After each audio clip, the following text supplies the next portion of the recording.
आपका ध्यान इस बात के ऊपर आकर्षित करना चाहूंगा। अध्यक्ष महोदय, फैमिली कोर्ट्स का मतलब सिर्फ ये नहीं है कि पति पत्नियों का विवाद, कि बच्चा किसके कब्जे में जाएगा, बच्ची किसके कब्जे में जाएगी, एलिमनी की अमाउंट कितनी होगी, कब दी जाएगी, कैसे दी जाएगी, घर किसके कब्जे में जाएगा, किसके हिस्से में जाएगा। फैमिली कोर्ट्स का मतलब हम सिर्फ यही समझते हैं, और बहुत सारे जितने भी सम्मानीय सदस्यों ने कहा है, इन्हीं का उदाहरण दिया है। मैं मंत्री जी आपसे हाथ जोड़कर विनती करना चाहूंगा, हम एक ऐसे समाज के अंदर रहते हैं जहां एक नई संस्कृति को हम देख रहे हैं कि हमारे बूढ़े माँ बाप जिन्होंने हमें पाल पोस कर बड़ा किया है, जब वो बूढ़े हो जा रहे हैं तो इस देश के अंदर बहुत सारे ओल्ड एज होम्स खोले जा रहे हैं, वृद्ध आश्रम खोले जा रहे हैं। क्या इनके लिए कोई कानून है कि जिन माँ बाप ने अपने बच्चों को पाल पोस कर बड़ा किया है, जब वो बूढ़े हो गए, बच्चे की शादी हो गई तो बहू को माँ बाप पसंद नहीं आ रहे, अपने सास ससुर पसंद नहीं आ रहे, बेटा अपने माँ बाप को बोझ समझ रहा है, और एक दिन दोनों बेटा बहू अपने बूढ़े माँ बाप को उठाते हैं, ले जाते हैं, और जिस तरह घर का कचरा उठाकर हम बाहर फेंक देते हैं, तो हम उन्हें ओल्ड एज होम में ले जाकर छोड़ दे रहे हैं।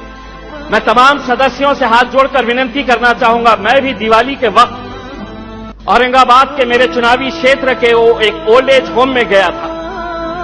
मंत्री जी, हैरानी हुई वहां पर देखकर कि एक रिटायर्ड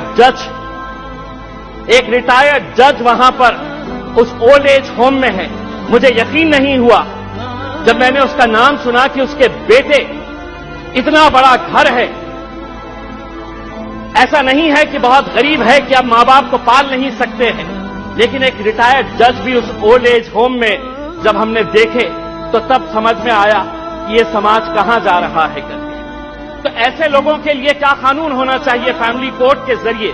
पति पत्नियों का विवाद तो जो है ये जिंदगी भर चलता रहेगा, इन्हें भी इंसाफ मिलना चाहिए, लेकिन वो बूढ़े माँ बाप कहां जाएंगे? फैमिली कोर्ट के अंदर कुछ ऐसा सेक्शन लाया जाए कि जो बेटा अपने माँ बाप को कूड़ादान समझकर, कचरा समझकर ओल्ड एज होम में डाल रहा है, उसे अखबार के अंदर एक नोटिफिकेशन अपनी तस्वीर के साथ, अपनी फोटोग्राफ के साथ उस अखबार में उसे ये नोटिफिकेशन देना होगा कि मैं अपने माँ बाप को ओल्ड एज होम में डाल रहा हूं। ऐसे बच्चों को समाज के सामने हमें खड़ा करने की जरूरत है। लाइए कानून, वरना वो बूढ़े माँ बाप जो रोकने के अलावा कुछ नहीं कर सकते हैं, क्योंकि कोई कानून नहीं है। उनका कसूर सिर्फ इतना है कि उन्होंने अपने बच्चों को पाला पोसा बड़ा किया। पूना में किसी ओल्ड एज होम के अंदर जाइए, ज्यादातर वो परिवार के बूढ़े माँ बाप मिलेंगे कि जिनके बच्चे इंजीनियर हो गए। इंजीनियर होने के बाद वो यूएस में पैसा कमाने के लिए गए, पैसा कमा रहे हैं, लेकिन माँ बाप के लिए एक कमरे का घर नहीं है तो ओल्ड एज होम में लेकर जाकर छोड़े। ये एक संस्कृति हम डेवलप कर रहे हैं। फैमिली कोर्ट्स के जरिए मैं मंत्री जी आपसे ये अनुरोध करना चाहूंगा कि आप कुछ ऐसा कानून इन लोगों के लिए भी लेकर आइए जो बच्चे अपने माँ बाप को आज यहां पर ले जाकर छोड़ रहे हैं।